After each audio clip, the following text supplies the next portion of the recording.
untuk kampanye. Kenapa uang baru, this is new money? Karena memang di tahun-tahun sebelumnya nggak ada. Terakhir ada uang di spend untuk kampanye kan 2019. Yang which is itu jadinya high base di 2019 itu, 2020-nya turun. Nah ini nanti sekarang 2023 akan jadi high base. Nah ini nanti total ini ada sekitar 2,2% of GDP. Nah ini menurut saya debatable memang. Apakah nanti tahun ini orang-orang akan spend this much amount of money? Apakah less? Apa mungkin lebih? Nah itu sesuatu yang menarik untuk kita diskusikan. Tapi at the minimum kita punya ballpark figure. Ini loh kurang lebih uang kampanye yang akan di-spend sama peserta pemilu. Satu hal ya, kalau misalkan saya izin sebut nama ya, misalkan ntar berkesempatan mencari videonya Pak Mahfud MD, ketika beliau maju jadi DPR, itu butuh uangnya itu 7 miliar, 5 sampai 7 miliar. Jadi kalau misalkan ini penelitiannya Depdagri 3,5 miliar, itu justru agak konservatif menurut saya. Sekelasnya Mahfud MD aja harus ngeluarin duit sekitar 5 miliar. Jadi in any case, kalau misalkan memang kita melihat gelas itu setengah penuh, ya berarti ini adalah minimum spending. Tapi kalau misalkan kita ngelihat gelas itu setengah kosong, ini jangan tahun ini nggak setinggi ini. Tinggal nanti kita yang mana. Kalau saya sih orangnya optimis. Saya merasa ini adalah minim. Kenapa? Karena buat lawan-lawan politician ini adalah panggungnya pergantian kekuasaan. Karena kan ini 2 periode kan. This is the time di mana mereka punya kesempatan untuk take over the power. Jadi kalau mereka what is the timing? The timing is ini 2024 ini. Nah ini 2024 ini seats-nya kurang lebih sama ya untuk ininya, dan tinggal sekali lagi apakah kita believe uang sebanyak ini akan di-spend. Ini dari sisi consumption, dari election, dan ini dari sisi investment. Jadi menurut saya Pak Jokowi dengan berakhirnya periodenya dia menurut saya punya motivasi yang kuat untuk raportnya itu bagus. Saya udah membangun jalanan sebanyak ini, saya udah membangun ini sebanyak ini, dan makanya ini udah ada perpres percepatan pembangunan infrastruktur. Nah ini ini nggak bakalan berlalu begitu aja, karena memang udah kejadian di beberapa saya tahu beberapa proyek itu diminta untuk percepat. Cuman pertanyaannya, apakah pemerintah punya duit? Nah ini, pemerintah itu punya duit banyak sekali. Sebelum ke situ ini adalah deposit. Deposit ini sebelah kiri ini, jadi ini adalah ini tingkat tabungan di breakdown berdasarkan nominal. Kalau yang udah pernah lihat presentasinya LPS, ini kurang lebih itu, cuman ini saya modify. Kalau misalkan kita lihat di Januari 2020 itu sebagai titik permulaannya, dengan adanya pandemi tingkat tabungan itu bukan malah nurun, tapi malah naik lumayan bombastis untuk tabungan yang di atas 5 billion. Saya pribadi sih tabungan di atas 5 miliar itu belum terbayang. Tapi dalam hal ini kalau ketika saya tanya ke teman saya LPS, ini sebetulnya banyak corporate di sini. Nah, assume kalau misalkan ini corporate atau individual mungkin kayak Cirita gitu ya. Ini kita taruh dulu aja. Kita cari yang lebih cocok. Enggak tahu ya, saya pikir di sini banyak yang punya tabungan di atas 5 miliar, tapi kalau saya pribadi sih enggak ya. Nah, ini yang lebih yang sebelah kanan itu saya zoom in, saya mikroskopkan gitu kan, untuk ngelihat untuk yang sifatnya lebih down to earth itu gimana sih polanya. Nah kalau misalnya kita lihat ini yang 0 sampai 100 juta itu memang volatile banget. Jadi di awal-awal suffer banget nih sampai sekitar Mei ini ya, sampai sekitar Mei baru mereka. Nah ini di sini nih ada hubungannya dengan bansos. Nah baru di sini kelihatan mereka berangsur-angsur pulih walaupun ada ups and down. Nah, yang menarik di sini adalah kenapa saya bilang middle income is growing. Ini by far ini recovery ini sudah mulai memperlihatkan ininya untuk terutama pekerjaan-pekerjaan yang sifatnya services. Misalnya kayak tetangga saya itu drafter, saya nggak begitu paham juga drafter itu apa, tapi intinya dia itu kayak arsitek yang gambar, bukan arsitek ya, pokoknya intinya kalau ada proyek dia tuh yang gambarnya gitu. Nah dia pas pandemi itu dia kasihan, dia salah satu yang paling terkena dampak. Sekarang dia udah mulai kerja lagi, mulai beli motor. Itu yang menarik sih menurut saya. Saya nggak tahu apakah ini bisa dijadikan ini ya, tapi minimal dari yang di sekeliling saya itu kebutuhan untuk pekerjaan yang sifatnya services udah mulai ada. Dan yang saya dengar di pabrik-pabrik itu juga udah mulai memberikan overtime, lemburan.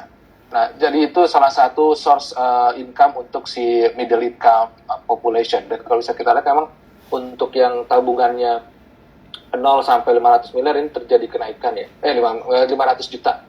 Saya nggak tahu apakah itu masuk ke middle income class atau apa, tapi itu adalah bracket terbawah dari yang yang ada di LPS. Dari ini yang pemerintah punya. Ini per November ini pemerintah masih punya duit sekitar 500 T. Yang sebelah kiri itu adalah uangnya pemerintah, yang sebelah kanan itu adalah uangnya perbankan yang nganggur ditaruh di BI. Jadi kalau misalkan kita tadi balik ke sini, apakah pemerintah punya duit? Punya. Dan kemarin itu silpanya pemerintah itu 120 T. Jauh lebih tinggi dari 2021. Nanti apakah duit ini akan dipakai buat infrastruktur atau bansos? Nah, itu adalah debate-nya. Whichever it is, kalau misalkan ditaruh di infrastruktur ya berarti yang sifatnya infrastruktur, sifatnya investment itu naik. Kalau ditaruh di bansos ya yang sifatnya consumption yang naik. Tapi impact-nya ke perekonomian itu ya membuat ekonomi terus semakin tinggi. Tinggal nanti multiplier effect-nya aja. Itu in overall ini adalah slide terakhir saya. Jadi intinya perdebatan pivot point ini yang akan jadi center stage untuk BI rate ada di berapa. Kalau misalkan BI rate-nya dia lebih condong ke ekonomi growth, berarti nanti kita akan lihat rupiah lebih volatile, yang which is menurut saya kayaknya unlikely. Kalau misalkan terlalu menguatkan rupiah, nanti berarti kita punya ekonomi growth jadi akan lebih slower than expected, juga unlikely. Menurut saya akan di tengah-tengah, jadi nanti mungkin BI ada sekitar 6% sampai 7%, yang which is menurut saya masih acceptable. Terus kalau misalkan 2023 ini menurut saya akan bright, akan very festive dengan 3 engine of growth itu, face-to-face education, full year campaign, sama pemerintah menggenjot berbagai macam project untuk supaya end their period dengan dengan raport yang bagus. Nah, cuman nanti yang mesti diwaspadai justru 2024. Jadi kalau misalkan ada yang punya 2023 itu rendah, 2024-nya tinggi. Nah, itu agak aneh menurut saya, karena 2023 tuh saya kebayang kayak pasar gitu. Hiruk pikuk, lu jualan apa, gue beli. Nah, 2024 itu sepi kayak kuburan. Karena orang pada nunggu, ini siapa ntar yang jadi presiden, kebijakannya kayak gimana.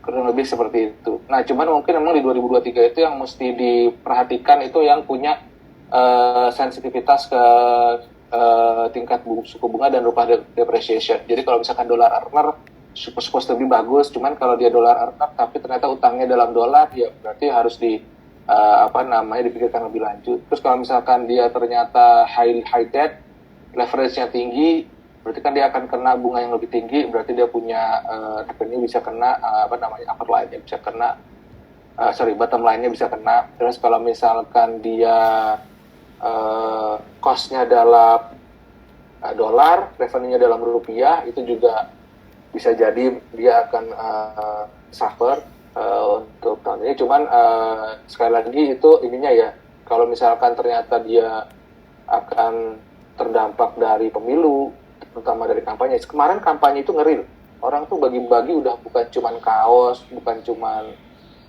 amplop duit ya, tapi handphone, udah bagi-bagi handphone. Dan to some extent kayaknya kalau waktu itu saya pernah lihat ada motor, cuman nggak tahu saya jadi dibagiin atau enggak. Kayaknya pun kalau dibagiin tuh buat yang tokoh masyarakatnya gitu loh. Tokoh masyarakatnya mungkin malah itu namanya lebih gede lagi mungkin amplopnya ya. Tokoh masyarakat ini beda-beda ya di Indonesia ya. Ada kalau misalkan di Jawa Timur itu banyak yang kiai sifatnya masjid. Terus kalau misalkan yang di sana mungkin yang sifatnya kayak tokoh masyarakat gitu. jadi apa namanya ya, diversifikasi itu seperti itu. Nah nanti yang jangan lupa si election outcome ini nanti yang akan men-shape government policy. Misalnya nanti yang menang itu adalah yang titisan pemerintahan yang sekarang gitu, dari sisi partai atau dari sisi standpoint ya berarti ibu kota negara yang baru itu akan lanjut nih.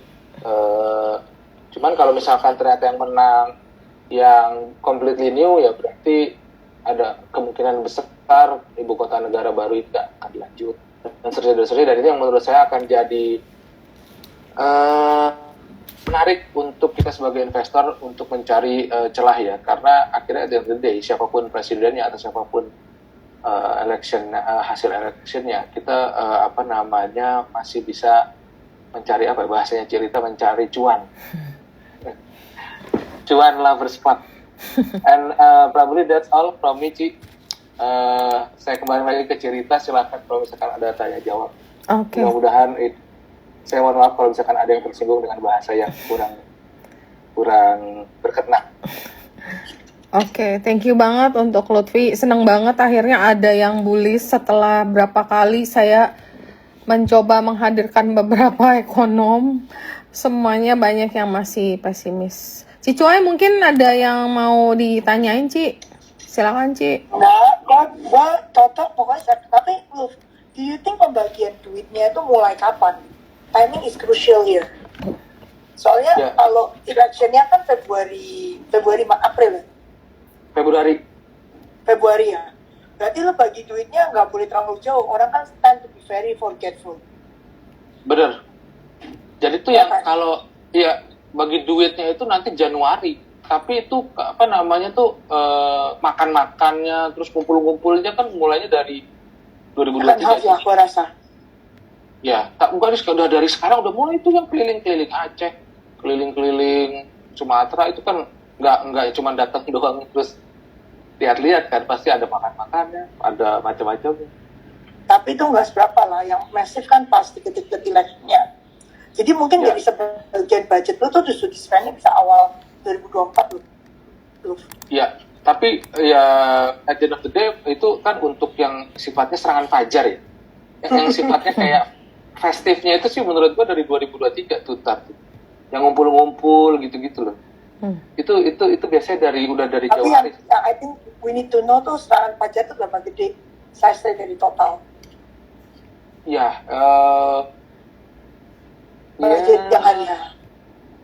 budget hari H itu serangan fajar itu kalau gue ingat ya itu sekitar 30% dari total budget. 30, oke, so 70% of that money is this year lah, paling nggak ya. Iya. Tapi gue rasa mungkin gaspol second half sih, soalnya second half, I think ya, kalau my opinion yang kayak proyek-proyek itu kan di gaspol juga penyelesaian, tapi nggak bakal ada proyek baru lah. Nanti dia mangkrak gitu kan. Iya. Jadi pasti cuma gaspol penyelesaian tok.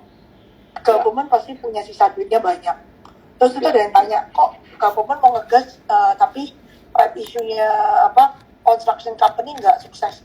Bukannya sukses ya, maksudnya in a way sukses tuh duitnya government masuk kan? Ada satu yang nggak. Pas kita punya ketunda. Oh. Pas kita toh. Berarti belum.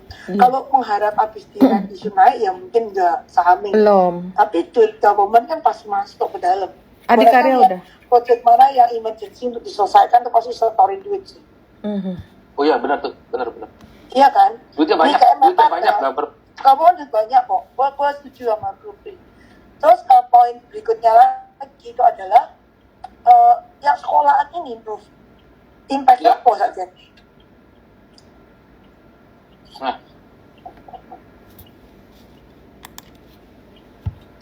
ya sekolahan itu barang apa yang impacting ke back to school itu?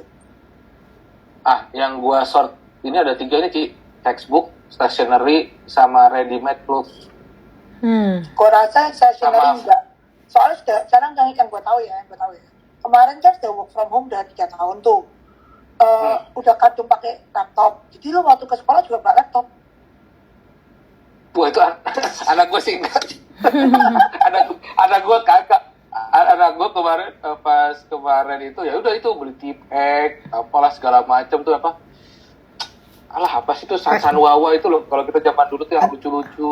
Padahal anak teman Pensil. gue kok katanya bawa iPad-nya tetap dibawa ke sekolahan. Gurunya udah keenakan juga maksudnya pakai itu Wah. iPad. Kalau di sekolahan anak gue dilarang keras tuh bawa itu, kecuali yang sifatnya buat komunikasi sama orang tuanya. Mungkin Kalau masih kita gede. masih banyak kali yang pakai stationery ya. Mungkin tergantung sekolahnya kali ya. Kalau apa namanya dijual mungkin temannya sekolahnya di Inter. Ya, kita Iya, kalau Inter pasti.